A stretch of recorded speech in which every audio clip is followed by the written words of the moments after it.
আসসালামু আলাইকুম ওয়া রাহমাতুল্লাহি ওয়া বারাকাতুহু। আজকে আমরা বাংলাদেশের কর বিধির সাজেশন দিব ক বিভাগের। তো যারা শুধু পাস করতে চান এবং যারা ফার্স্ট ক্লাস এবং এ প্লাস পেতে চান উভয়ের জন্যই এটা প্রযোজ্য। ঠিক আছে? তো যদিও এটা ব্যবস্থাপনা বিভাগের আপনাদের সাজেশন, তবে সকল বিভাগই এই সাজেশনটা ফলো করতে পারবেন। চলুন তাহলে সাজেশনটা শুরু করা যাক। একটা বিষয় খেয়াল রাখবেন, যারা শুধু পাস করতে চান তাদের ক্ষেত্রে আমি এই যে প্রশ্নটা রয়েছে এটাতে ২ টা টিক চিহ্ন দিব। আপনারা এই ২ টা টিক চিহ্ন দেওয়া যে প্রশ্নগুলো আমি দেব সেগুলো মুখস্থ করে নেবেন। আর যারা ফার্স্ট ক্লাস এবং হচ্ছে এ প্লাস পেতে চান বা এ প্লাসের প্রস্তুতি নিবেন, তারা একটা টিক চিহ্ন দেওয়া প্রশ্নগুলোও মুখস্থ করবেন, ২ টার ক্ষেত্রেও মুখস্থ করবেন। উভয়টাই মুখস্থ করবেন। ফর এক্সাম্পল যেমন ১ম অধ্যায় কর ব্যবস্থার ভূমিকা। এই অংশটুকু থেকে বলা যায় যে সরকারি অর্থব্যবস্থা কি? এটা ২ টা টিক চিহ্ন দিয়েছি মানে সবাই পড়বেন। আর একটা টিক চিহ্ন দিলে শুধু ফার্স্ট ক্লাস এবং এ প্লাস শিক্ষার্থীরা পড়বেন। এরপরে সরকারি আয়ের উৎসসমূহকে কয় ভাগে ভাগ করা যায়? এগুলো মুখস্থ করতে হবে অবশ্যই। এগুলো মুখস্থ করার কোনো বিকল্প নাই। এরপরে হচ্ছে সামাজিক নিরাপত্তা কাকে বলে? এরপর হচ্ছে কর অবকাশ কি? এটা উভয় শিক্ষার্থীরাই পড়বে। এরপর হচ্ছে আর্থিক আইন কি? এরপর হচ্ছে কর কাকে বলে? এরপর হচ্ছে ফি কাকে বলে? এভাবেই সম্পূর্ণ সাজেশনটা দিয়ে দেওয়া হবে। এটা মূলত ক বিভাগের সাজেশন। এর পরবর্তীতে আমরা খ এবং গ বিভাগের সাজেশন দিব। ঠিক আছে? তো সাজেশনটা দেওয়ার পূর্বে আমি একটা বিষয় আপনাদের অবহিত করে রাখি, সেটা হচ্ছে এটা আমাদের ফ্রি গ্রুপ। আপনারা চাইলে আমাদের ফ্রি গ্রুপে যুক্ত হয়ে থাকতে পারেন। এটা আপনাদের জন্য বেনিফিশিয়াল হবে। আমাদের ফ্রি সবকিছুই এই গ্রুপে এভেইলেবল পাবেন। আর থার্ড ইয়ারের জন্য এটা আমাদের বিজনেস স্ট্যাটিস্টিক্স প্রাইভেট ব্যাচ, এটা ম্যানেজমেন্ট অ্যাকাউন্টিং এর প্রাইভেট ব্যাচ, তারপরে এটা হচ্ছে ট্যাক্সেশন ইন বাংলাদেশের প্রাইভেট ব্যাচ। আপনারা চাইলে আমাদের প্রাইভেট ব্যাচে যুক্ত হতে পারেন। একদমই সংক্ষিপ্ত সময়ে গুছিয়ে প্রস্তুতি নিতে আমাদের এই প্রাইভেট ব্যাচটা আপনাদের জন্য খুবই বেনিফিশিয়াল হবে বলে আমি আশা করছি। ঠিক আছে? এটা আমাদের চ্যানেল মারুফ 99। এই যে এখানে ৩২,০০০ সাবস্ক্রাইবার রয়েছে। আপনারা চাইলে আমাদের চ্যানেলেও যুক্ত হয়ে থাকতে পারেন। আর এটা আমাদের পিডিএফ সাজেশন গ্রুপ এবং এটা হচ্ছে ফ্রি গ্রুপ। ঠিক আছে? চলুন তাহলে এখন সাজেশনটা শুরু করে দেওয়া যাক। পরবর্তী অংশে আমাদের রয়েছে করের কানুন বা নীতিমালা বলতে কী বুঝো? অ্যাডাম স্মিথ উল্লেখিত করের ৪টি নীতি কী? এরপরে হচ্ছে রাজস্ব আয় বা রাজস্ব প্রাপ্তি কাকে বলে? জরিমানা বলতে কী বুঝো? বিশেষ কর কী? এই কয়েকটা প্রশ্ন মুখস্থ করে নেবেন। এপাশে হচ্ছে করপাত অংশ। করপাত অংশে আপনাদের জন্য করঘাত কী? এই প্রশ্নটা গুরুত্বপূর্ণ। এরপরে হচ্ছে করের মূলধনীকরণ কী এবং এপাশে হচ্ছে কর সঞ্চালন কত প্রকার? করের ভার বলতে কী বুঝো? করের প্রকৃতি ভার কী? এই কয়েকটা প্রশ্ন আপনাদের জন্য গুরুত্বপূর্ণ। ১.৩ করের শ্রেণীবিভাগ ও নির্বাচন। সম্পদ কর কাকে বলে? বহুবিধ কর কাকে বলে? আনুপাতিক কর বলতে কী বুঝো? প্রগতিশীল কর কী? ক্রমহ্রাসমান কর কাকে বলে?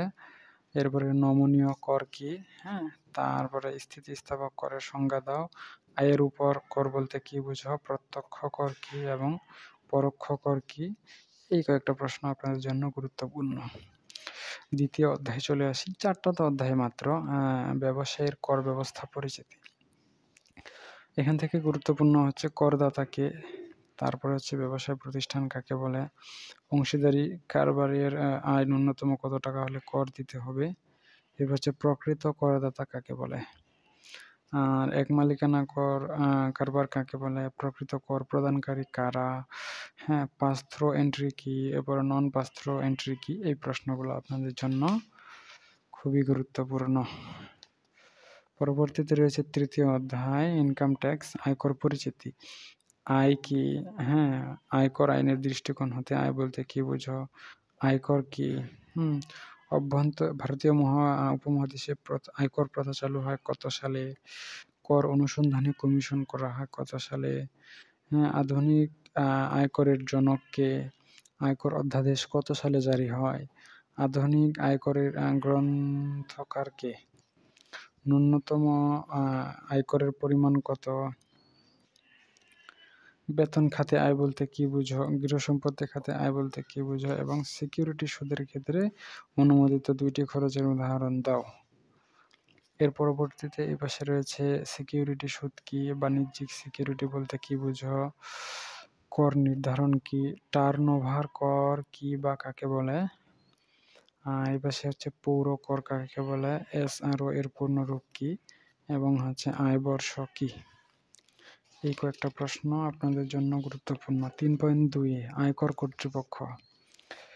3.2 আপনাদের জন্য গুরুত্বপূর্ণ হচ্ছে আয়কর কর্তৃপক্ষ কারা, প্রশাসনিক কর্তৃপক্ষ কারা এবং কর কমিশনার কে, উপকর কমিশনারের সংজ্ঞা দাও। এপাশে জাতীয় রাজস্ব বোর্ড কি এবং এনবিআর এর পূর্ণরূপ কি, জাতীয় রাজস্ব বোর্ডের পরিচালনা কেন্দ্র কয়টি। এই কয়েকটা প্রশ্ন। এর পরবর্তীতে রয়েছে এই পাশে আয়কর আরোপ। আয়বর্ষ কি বা কাকে বলে একটু আগে বলেছিলাম, কর বর্ষ, এটা তো আপনারা জানেন। হ্যাঁ, আকস্মিক আয় কি। এরপরে হচ্ছে করমুক্ত আয় বলতে কি বুঝো। এরপরে হচ্ছে করযোগ্য আয় কি, করযোগ্য আয় কি। দুইটা একই প্রশ্ন।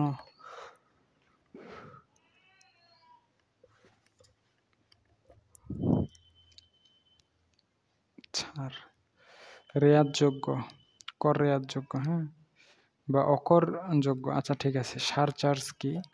এরপরে গৃহ সম্পত্তির বার্ষিক মূল্য কাকে বলে। এই কয়েকটা প্রশ্ন আপনাদের জন্য গুরুত্বপূর্ণ, যেগুলো মুখস্থ করতে হবে। এবং এই পাশে ব্যবসায় বা পেশা খাতে আয় বলতে কি বুঝো, মূলধনী লাভ, লাভ কাকে বলে, পেশা বলতে কি বুঝো, অনাবর্তিক আয় কি, করদাতার আবাসিক মর্যাদা কি, অনাবাসিক করদাতা কাকে বলে, অনাবাসিক করদাতা কে। 3.4 অংশে মোট আয় নির্ধারণ। এখানে করদাতা কাকে বলে, ব্যক্তি সংঘ কি, ব্যবসায় বা পেশা খাতে আয় কি, এবং হচ্ছে মজুরি কাকে বলে, বেতনের সংজ্ঞা দাও। বেতন পূরক কি, এবং লোকসান পূরণ বলতে কি বুঝো, কৃষি খাতে লোকসানের জের টানা বলতে কি বুঝো, আনুতাসিক বা গ্রাচুইটি কি, গ্রাচুইটি বা পারিতোষিক তহবিল কাকে বলে, ভবিষ্যৎ তহবিল কি, বোনাস কাকে বলে, অবসর ভাতা কাকে বলে, মহার্ঘ ভাতার সংজ্ঞা দাও। তার পরবর্তীতে অগ্রিম বেতন কি, বার্ষিক বৃত্তি বলতে কি বুঝো, প্রকৃত বার্ষিক মূল্য নির্ধারণের সূত্রটি লেখো। এরপরে হচ্ছে বৈদেশিক আয় কখন করমুক্ত হয়, কপট লেনদেন কি। এই কয়েকটা প্রশ্ন আপনাদের কি করতে হবে, মুখস্থ করতে হবে। এর পরবর্তীতে 3.5 কর নির্ধারণ পদ্ধতি। এখানে পূর্ণ কর নির্ধারণ পদ্ধতি কাকে বলে, স্পট কর নির্ধারণ কাকে বলে, জরুরি কর নির্ধারণ কি, টিআইএন কি, ট্যাক্স পেয়ার আইডেন্টিফিকেশন নাম্বার, টিনের পূর্ণরূপ লেখ। এরপর হচ্ছে ইটিন কি, ইটিন কি। এর পরবর্তীতে ইটিনের পূর্ণরূপ লেখ, কর নিরীক্ষা কি। এই কয়েকটাই। আর এই পাশে রয়েছে কর নির্ধারণী চক্র কাকে বলে। এরপরে 3.6 করের হার। কর বাদে দুইটি সরকারি সিকিউরিটির নাম লেখো। লটারি পুরস্কারের উপর আয়করের হার কত, কর নির্ধারণ পদ্ধতি কাকে বলে, এবং এখানে কর নির্ধারণ পদ্ধতি কয়টি ও কি কি, করের হার বলতে কি বোঝায়, এবং লটারি শব্দ পূরণ ইত্যাদি আয়ের ক্ষেত্রে আয়করের হার কত। অনেকগুলো অপশন দেখা যাচ্ছে, বিনিয়োগ, কর রেয়াত, কর ছাড় এবং কর অব্যাহতি। এই অংশে আপনাদের জন্য গুরুত্বপূর্ণ হচ্ছে অকরধার্য আয় কি, করদাতার মুক্তিযোদ্ধা হলে অকরধার্য আয়ের সীমা কত, স্থানীয় কর্তৃপক্ষ বলতে কি বোঝো, শেষ বছরের কর অবকাশের হার, বিনিয়োগ ভাতা কি। এই কয়েকটা প্রশ্ন গুরুত্বপূর্ণ। এবং এই পাশে রয়েছে দ্বৈত কর কি এবং কর আয়কর রেয়াত কি। এই কয়েকটা প্রশ্ন। এরপরে হচ্ছে কর প্রদান কাকে বলে, অগ্রিম কর প্রদান বলতে কি বুঝো, কর আদায় কি।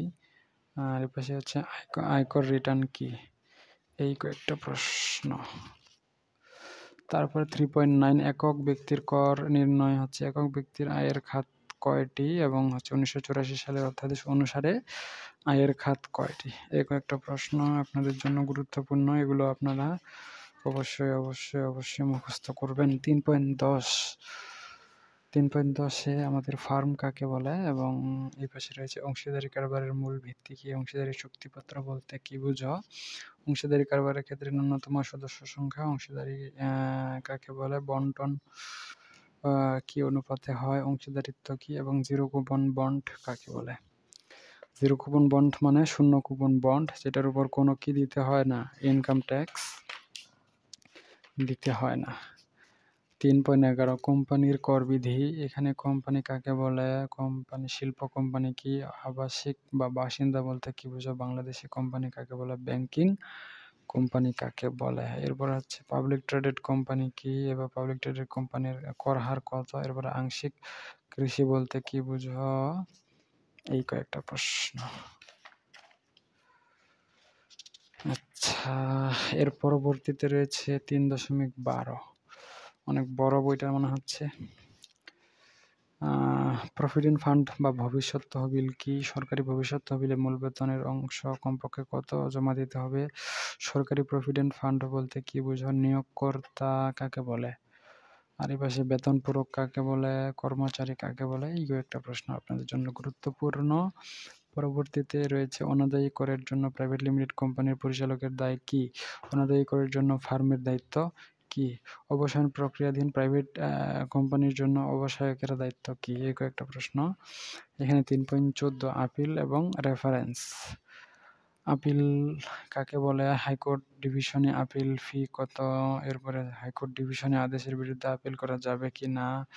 উচ্চ আদালতে আয়কর মামলার বিচার করতে পারে কি পারে না? এরপর হচ্ছে আপিলেট ট্রাইব্যুনাল কি বা কাকে বলে? আপিলেট ট্রাইব্যুনালের ফি কত? আপিলেট যুগ্ম কর কমিশনারের কাছে আপিল করার সময় কত টাকা ফি দিতে হবে? আপিলেট ট্রাইব্যুনালের আদেশ প্রাপ্তির কত দিনের মধ্যে হাইকোর্ট ডিভিশনে উপস্থাপন করতে হয়? আপিলেট ট্রাইব্যুনালের প্রধানকে কি বলা হয় এবং আপিলেট ট্রাইব্যুনালের মূল সদস্য কয়জন? 3.15 অংশে বিবিধ ইস্যু।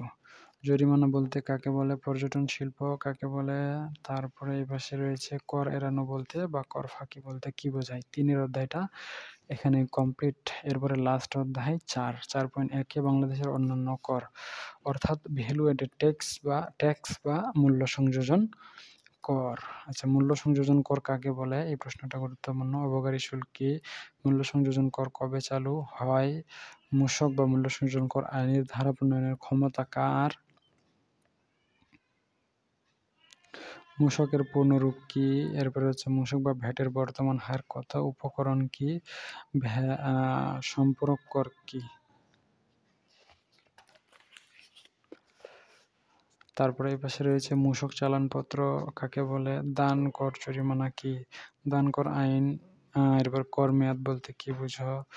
চালানপত্র কি? এন্টি ডাম্পিং শুল্ক কি? খুবই গুরুত্বপূর্ণ প্রশ্ন, 2021 সালে এই প্রশ্নটা আসছিল, আপনার জন্য খুবই গুরুত্বপূর্ণ। ডাম্পিং এবং এন্টি ডাম্পিং সম্পর্কে ভালো করে পড়ে নেবেন। কাস্টমস শুল্ক, আমদানি এবং রপ্তানি শুল্ক, ঠিক আছে। কাস্টম ডিউটি কাকে বলে? কন্টেইনার কাকে বলে? ড্রব্যাক কাকে বলে? চোরাচালান কাকে বলে? বিল অফ এন্ট্রি কাকে বলে? কাস্টম শুল্ক আইন কত সালে প্রবর্তিত হয়? শুল্ক বন্দর বলতে কি বুঝো? শুল্ক কর্তৃপক্ষ বলতে কি বুঝো? সুদের মোটাঙ্কিতকরণ বলতে কি বোঝায়? 4.3 আবগারি শুল্ক। আবগারি শুল্ক কাকে বলে? শুল্ক বন্দর বলতে কি বুঝো? কাদের সমন্বয়ে শুল্ক কর্তৃপক্ষ গঠিত হয়?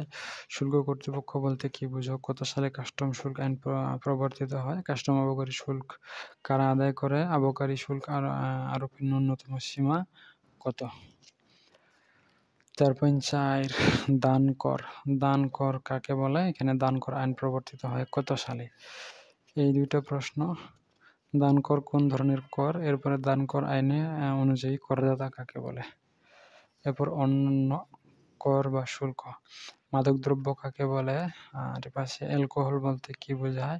মাদকদ্রব্য নিয়ন্ত্রণ আইন কত সালে প্রতিষ্ঠিত হয়? এই কয়েকটা প্রশ্নই আপনাদের জন্য খুবই গুরুত্বপূর্ণ। এটাই আপনাদের জন্য আজকের সাজেশন। এবং আপনাদের যদি ইচ্ছা থাকে, আপনারা যদি চান, আপনারা যদি গুছিয়ে প্রস্তুতি নিতে চান, আমাদের হেল্প চান, তাহলে আমাদের গ্রুপগুলোতে যুক্ত হতে পারেন। এটা ফ্রি ক্লাসের গ্রুপ, পিডিএফ এর গ্রুপ, এটা আমাদের চ্যানেল। আর এটা আমাদের private group taxation in Bangladesh. এই মুহূর্তে 205 জন শিক্ষার্থী আমাদের এই ব্যাচে ক্লাস করছে। ম্যানেজমেন্ট অ্যাকাউন্টিংয়ে 184 জন এবং স্ট্যাটিস্টিক্সে 223 জন শিক্ষার্থী আমাদের এখানে ক্লাস করছে। এটা আমাদের ফ্রি গ্রুপ। আপনারা চাইলে আমাদের ফ্রি গ্রুপেও যুক্ত হয়ে থাকতে পারেন আপনাদের স্কিল বিল্ড আপ করার জন্য। আর আপনারা যদি চান একদমই সংক্ষিপ্ত সময়ে গুছিয়ে আমার সাপোর্টে আপনারা সুন্দর করে প্রস্তুতি নিবেন, তাহলে আমাদের অনলাইন ব্যাচটা আপনাদের জন্য উৎকৃষ্ট হতে পারে। ধন্যবাদ সকলকে। আজকে পর্যন্তই। খুদা হাফেজ।